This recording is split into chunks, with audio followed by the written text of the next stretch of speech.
Resolution 188-17 authorizes the payment of funds of a later fiscal year and of more than one fiscal year for a multi-year agreement with Marshall and Swift for the renewal of software licenses and use of data for valuing real property to be used by the Finance Department's Real Property Tax Division. Authorize the mayor to enter into a 5-year agreement with Marshall and Swift at a cost of $332,197.60, payable in yearly installments. The software will be used to update the county's cost tables on an annual basis. Introduced Ms. David by request.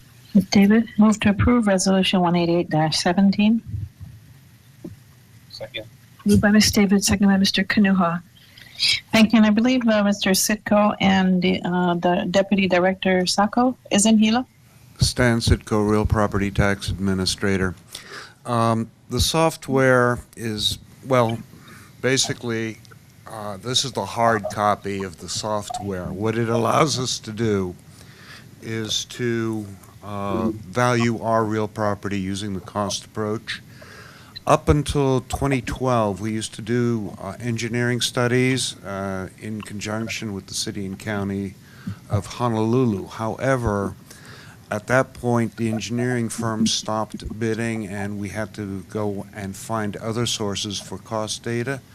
And 3 years ago, we entered into an agreement with Marshall and Swift. All 4 counties are involved in this project. This is a Hawaii-specific manual. Marshall and Swift is the premier cost provider in the country. Many jurisdictions use their data also, although we are one of the few that has specific data done for us. It does, let's put it this way, it would be very difficult for us to continue without this data. So does this have anything, is connected to real property assessments in valuing that sort of thing, Mr. Sitko? Exactly.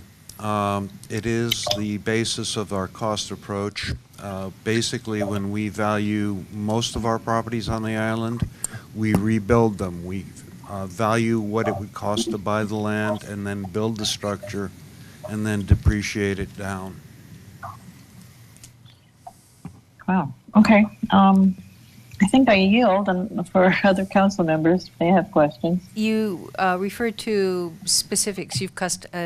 That we have this software customized specifically for the County of Hawaii. What are some of the specific customizations that we've done? We have to deal with some unique property types that we have here. We have a lot of post and pier properties on the islands where you don't have them on the mainland.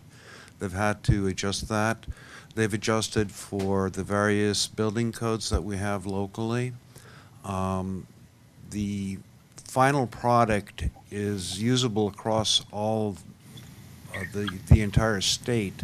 However, it is broken down into Kona, Hilo, and various other subsections with indexing. Other things that are considered, unlike the main manual that they sell to most appraisers, fee appraisers, this one actually has all the adjustments needed already built into the numbers so that our people can just basically open it up, go find the appropriate structure, and value it. The software part of it is that they have adjusted their system, and they have something called a MVP process where they take our data from our database, process it, and give us back the costs that would match what's in the actual manual. In other words, we have both, we can do things by hand, but they do the actual calculations. Is this going to bring us a more closer to real-time value or not? It just, by the nature of the beast, we are always going to be 1 year behind. For instance, for this upcoming tax year, we had to finish valuing all the land and the buildings by December 31st. So we're actually... 2016? Yes. Okay. So we're actually always going to be 1 year behind because we have to set the values, give them to you, you have to then approve them. Okay. It just shows that this rather innocuous resolution that has to do with the leasing of software program has broader implications as they relate to our real property tax revenues.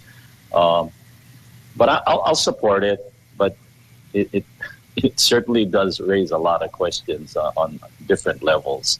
But thank you, Stan, for your answers.